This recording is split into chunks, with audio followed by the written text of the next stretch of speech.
Hi, my name is Erin, and I'm going to share a few stories with you and some information about my years swinging.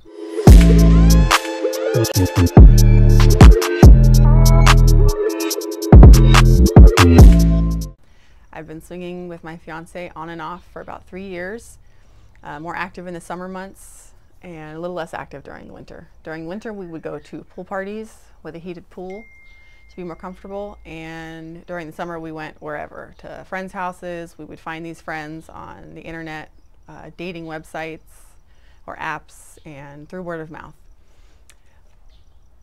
There is a place in Palm Springs that we went to that was probably my favorite.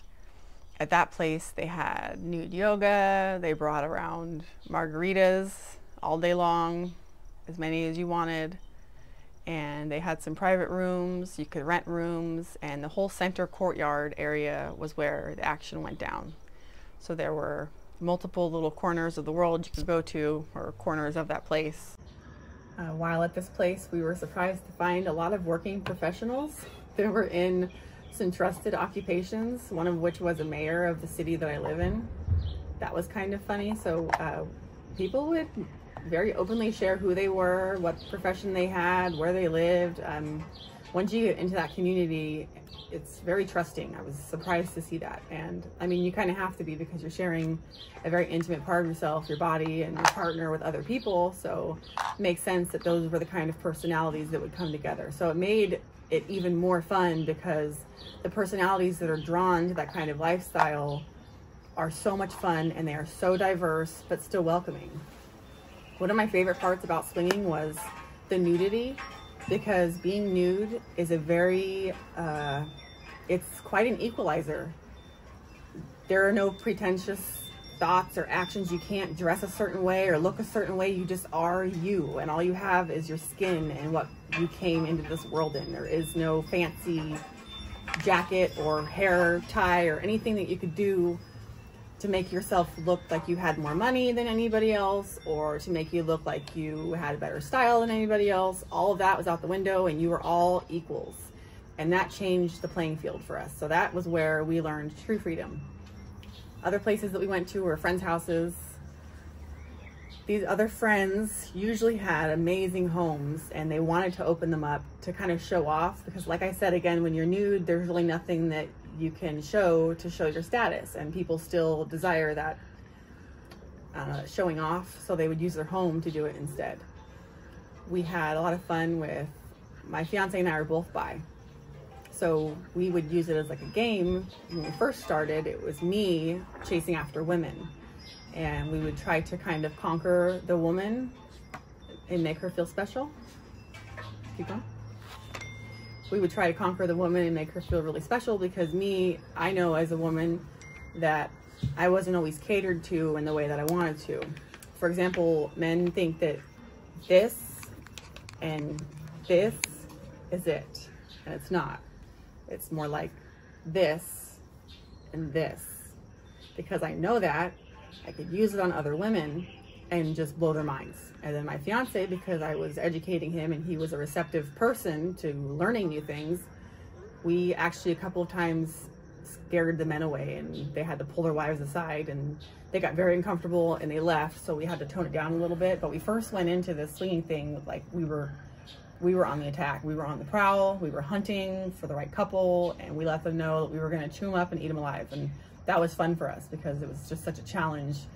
And then when we would succeed, it would boost our libido and our feelings of, adequacy with each other, which made it more fun to go home afterwards.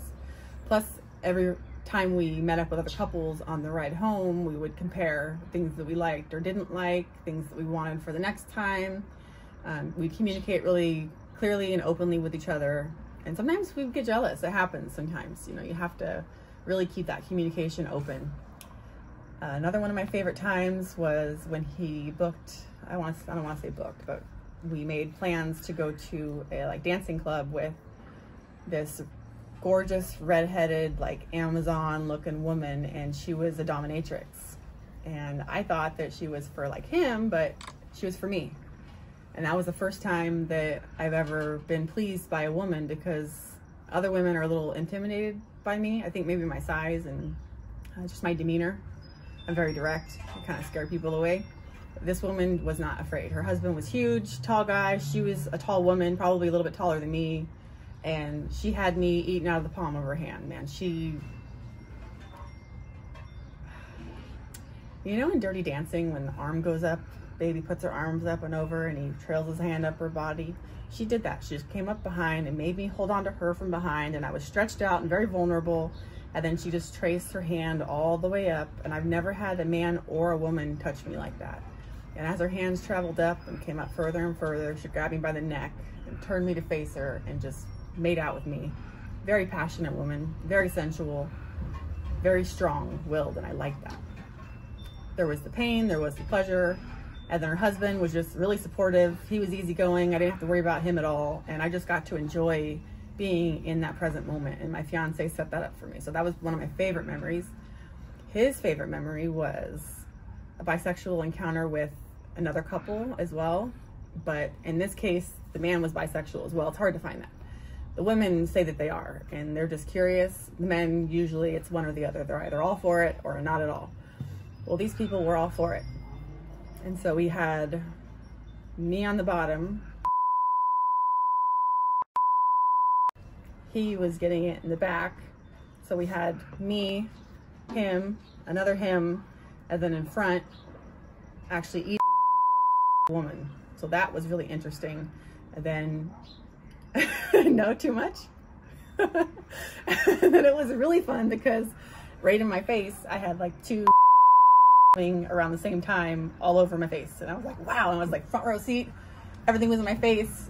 And I got to touch everything I wanted and touch what I wanted down here. And it was just a really overwhelming experience. And then I and let him have his turn.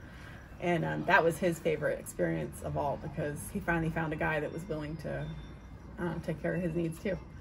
So we like to share. We've been a lot of places. We've been to clubs, we've been to private homes, been to nude beaches, but we did, fortunately. We've had a lot of fun so far. We stop and go depending on, you know, the comfort that we have with each other in our relationship. And of course, you have other responsibilities in life. You can't go running around every weekend. But for a while there, we were going out every other weekend, twice a month. We were spending a lot of money and didn't even have to drink to have a good time. We met at social gatherings out in public at like wineries or at the bars there that are known. I won't say any of their names, but you would be able to find like-minded people there pretty easily. Once you get the hang of things, it's pretty easy to spot people that are interested in the same things that you are. So overall, I'd say it was a positive experience. There is a lot of learning curve, so don't expect, if you do try to swing, don't expect to know it all right off the bat, and be open, but not completely trusting, and stay true to yourself. If you are uncomfortable, that is a sign. If your gut says something, that is a sign. Listen to it, because there are always other people, there are always other opportunities, and it's fun to be chased. So enjoy being chased. You don't have to give in to every single person that throws themselves your way. It's fun to be on the other end of things. I've been interviewed before about my experience swinging, and I'd have to say, from both interviews, what I'd like to share the most is swinging is a good way for you to live out your fantasies. Write them out if you need to. Make sure that you're really truthful with yourself, and then go out and get it, because it's out there. Whatever you want, whatever you're into, it is there. Glory holes, I mean, the list is infinite. Find it, it's there. And be safe. Did you guys ever meet that couple again for a second round? Which one? The Amazon woman? The one that your hubby really liked? Yeah, we met with them twice. And they live down the street from us. It's like down, maybe like a mile. It's a long street, but they live down the street from us. So they don't live in that house full time. He takes care of his mom during the week, and then they visit on the weekend, and she doesn't live with him full time, so she visits him on the weekend at this house that is basically decorated by, like, I don't know, some famous decorator. It doesn't look like anybody lives there. It looks like a model home, but it was a lot of fun. We met with them twice. Any other questions? So, how did you get into it? Like, what made you go all in? My fiance and I were both interested in swinging. We are kind of perverted, and we were in relationships previously where we were shamed for the things that we liked and were interested in. For us, sex is not just a need to be fulfilled. It's an area that you can grow in and learn, and we liked the variety. So, you know, yeah, you love your partner, but can I be blonde and look good? No, I tried. I wore the wig. I don't look good as a blonde. And if he's interested in the blonde and he likes the variety, I get it. I don't want the same flavor of food every single day. Who wants to eat the same thing every day? So sometimes it's fun just to add a little variety in there. We both wanted it from the very beginning. When we met each other, we bonded over our sex addiction, and we met because we were supposed to be fun buddies, but we ended up falling in love with each other. So our relationship started a little bit different than your typical heterosexual or, you know, bisexual dating. Have you ever shared your guy with a friend of yours? No. Mm-mm. My only friend that, I mean, probably not put his name in there. My only friend that my fiance is interested in is not really into sex at all. Even with boyfriends, she's just not a sexual person, and she's kind of uncomfortable with that kind of stuff. So we just kind of poke fun at her and say inappropriate things to make her turn beet red, but it hasn't gone any further than there. He does have naked pictures of her, but that's just because I'm a good fiance. Can you please send those to us? What's next? Anything else? What's the most kinky stuff you've done while swinging?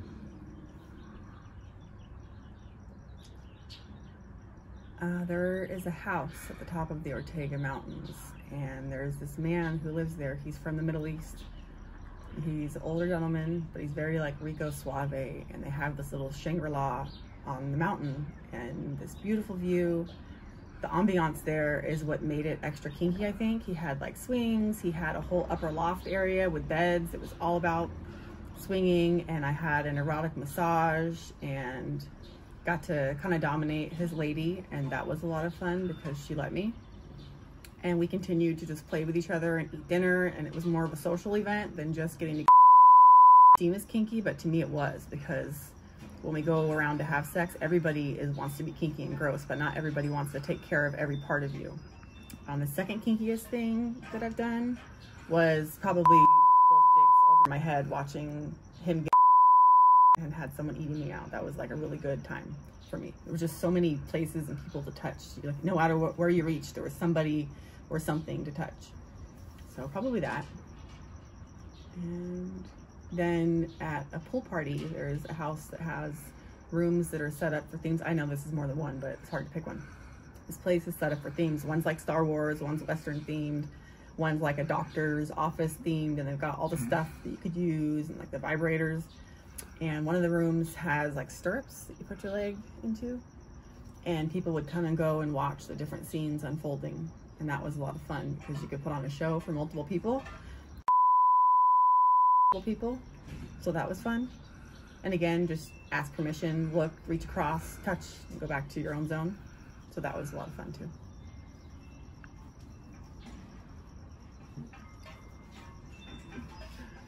So let me ask you this: are you still in it? And if you do, why do you continue doing it? No, I've paused. We come and go, pun intended, depending on the season, depending on monetary funds, depending on our relationship status, you know, how we're doing as a couple. And right now we need to work on ourselves. And until we are like this, we do not play at all. If there's any tension at all in our relationship, we don't play. We have very strict rules to make sure that him and I remain number one to each other. So right now we're not. But the reason why we did do it is because we were so shamed by our significant others in the past. And that's a terrible feeling when you finally find somebody that you can have freedom with. You want that freedom and you chase that freedom. And for us, that's what freedom looks like. Being able to expose your sexuality to other people and not have to hide that you're bisexual, especially him as a man. He doesn't have to be uncomfortable. And I like seeing us flourish as individual people, not even just as a couple. To see him feel so good and to be able to watch it and not always have to be the one that's providing that pleasure to him.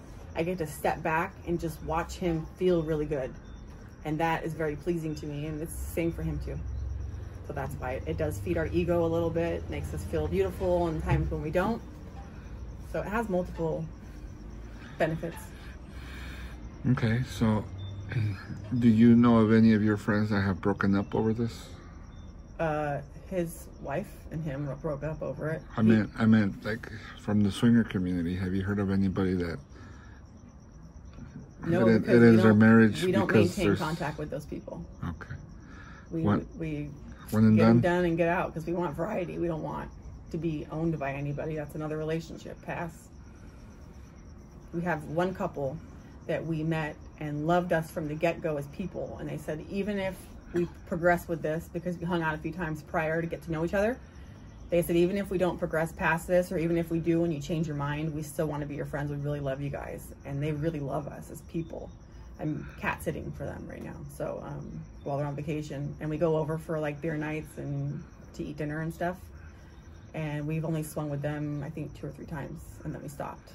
So they're always available to us if we're interested, but we maintain a friendship outside of that too. What else? You covered a lot. I don't know if I have anything else I could think of either. Mr. Director, have you got to play with the big boobies? Oh my goodness, yes. Okay, hold on. All right, so for information only, you know, for educational purposes, yes. Have you got to play with, what's the biggest boobs you got to play with? Okay, let's see. They were bigger than mine when I was breastfeeding, and I had H's. So hers were even bigger than that. I don't remember her bra size, but when I told her that I had H's, she told me hers were bigger than that. They were so big that like she didn't even have a real bra. She had on this like extra L sports bra and then another tank top over that. She couldn't even wear regular bras. That's how big her tits were. She was kind of a chunkier woman, and then another woman, they were fake, and that was kind of disappointing, but they looked really good, so that was fine. I don't know the sizes though. I don't care to know the size. I just want to know like handability and like how much my face can get covered inside them between the middle. Like, do the nipples go to my ears, or do the nipples go to like my cheeks? Did they? Or like, oh yeah, it was like full on, like they were like big teardrop, big old jugs. It was insane. But we both like tits, so I tell him like, you gotta find the big titty bitches because that's what I want, and usually he finds that. I don't really do the hunting. He does the hunting, and then I approve. My photographer here wants to know what's the biggest size male genitalia you've had. Naturally, it was a black eye, and I would say 8 inches, because my fiance is like 6 3/4, so it was like at least an inch. It was a big one, and it was wide. The biggest dick I've had individually was like the middle of a baseball bat. It was insane, but I couldn't take it. So that one I went past. I like it small and tight. It's nice. Put it in here, and then you go along your way. But only 2 big dicks. The rest of them were all pretty average. And a lot of them had performance issues, which was surprising. It's like they just couldn't perform without either a pill or being a little bit buzzed. They couldn't go too far because then they couldn't perform because they were drunk. So men were a lot harder than women. Women were way easier to please, way easier to be with, more relaxed. It was the men that got intimidated. Like a performance issue, huh? Especially when I'd go after the woman first, because I like to please the lady first before the man. I just think it's respectful. And sometimes it would put him in a funky mood. It didn't turn them on. It turned them on, but they would hear their wife or their significant other saying things that they didn't say. Like, we were that good. We were like, we read books, we watched videos, like we were good. Our whole life has been, you know, not to get too morbid, but we've known about sex from a very young age, so we've had a long time to learn about it. And we've had an interest, so we're avid readers and learners. All right. I guess that concludes this interview. Well, thank you for your time and your you. interest. Should be